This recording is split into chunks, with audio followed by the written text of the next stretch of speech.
ça a un impact négatif, totalement négatif, sur la vie du croyant aujourd'hui. Je donne un exemple, je parle même du verset de base. Le verset de base dit, l'ennemi espérera changer le temps et la loi.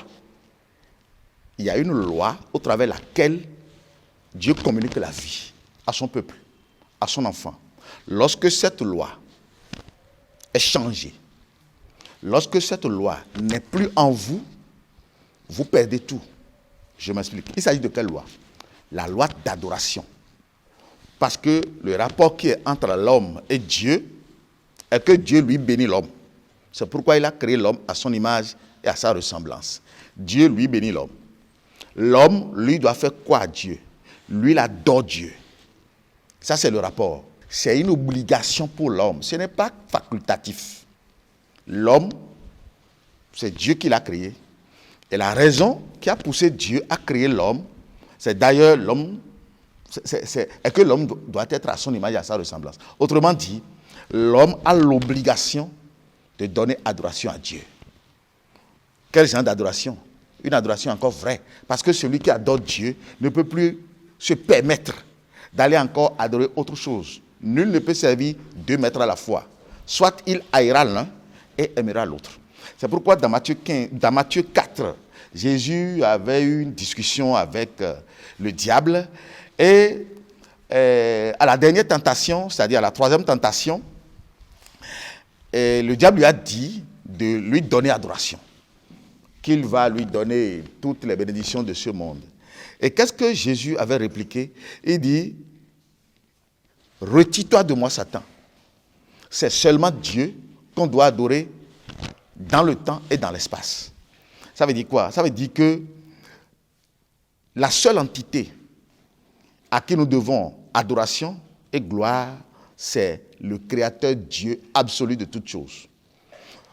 Alors, Dieu a fixé le temps de son adoration au travers le temps. Lorsque vous lisez le livre de Hébreux 4, verset 8, on dit, il y a un jour d'adoration que Dieu a donné à son peuple. Si Josué leur eût donné un autre jour, il ne serait plus question d'un autre jour. Mais il y a un jour de sabbat réservé au peuple de Dieu. Celui qui entre dans ce repos se reposera de ses œuvres comme Dieu s'est reposé aussi des siennes. Je vais plus loin. Dans Isaïe 66, versets 22 à 24, la parole dit qu'à chaque nouvelle lune et à chaque sabbat, toute chair viendra se présenter devant Dieu, dit l'Éternel Dieu des armées, et va lui donner adoration. Et lorsque ce peuple sortira, il va constater le cadavre de ceux-là qui se sont rebellés contre Dieu, de ceux-là qui ont refusé d'adorer Dieu. Pourquoi j'ai donné toutes ces explications? Je suis en train de vouloir amener mes frères et sœurs à comprendre c'est-à-dire l'impact négatif que le changement de temps a sur leur vie. Le changement du temps de Dieu a sur leur vie. Lorsque le verset de base nous donne cet avertissement, et que toi, en tant qu'enfant de Dieu, tu ne fais pas attention, et que le temps est aussi changé dans tes mains, tout ce que tu fais à Dieu, toute adoration que tu donnes à Dieu. C'est pourquoi aujourd'hui, sabbat, personne ne connaît plus le sabbat. Le peuple de Dieu prend le sabbat comme étant une loi, alors que ce n'est pas une loi, c'est une obligation. Vous ne pouvez pas rester en tant qu'être humain sans adorer votre Dieu. C'est ça ce que Dieu a établi. Il dit, vous m'adorez, et moi je vous bénis. Si vous ne m'adorez pas, je ne vous bénis pas. Mais aujourd'hui, l'adoration que le peuple donne à Dieu va où? Chez Satan, parce que dimanche, ce n'est pas pour Dieu. Dieu n'a pas fait le programme de lundi à dimanche dans ses calendes qui doivent normalement nous amener à compter, à déchiffrer, à décomposer les mois de Dieu.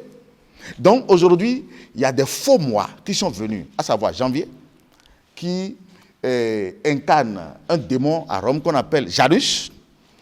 Et Janus, c'est le dieu romain à double visage connaissant le passé et l'avenir.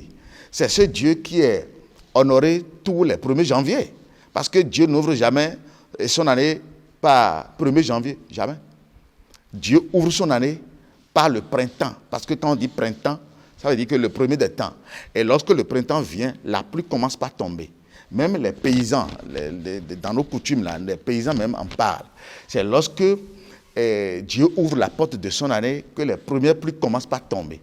Et on doit mettre les premières semis dans la terre, ne serait-ce que pour espérer la grande récolte après. Donc, même dans nos jargons, le fond même en parle. Dans la langue maternelle, dans nos langues maternelles, ça dit ça s'exprime librement. Donc, Dieu n'ouvre jamais son temps par la sécheresse, non. Il ouvre toujours son temps par la saison des pluies. Donc, aujourd'hui, nous avons constaté que c'est parce que ce temps a été changé que le chrétien a perdu le jour d'adoration. Il ne sait plus le jour d'adoration vrai de Dieu. Alors que la Bible est claire dessus. Dieu a programmé le sabbat pour son adoration.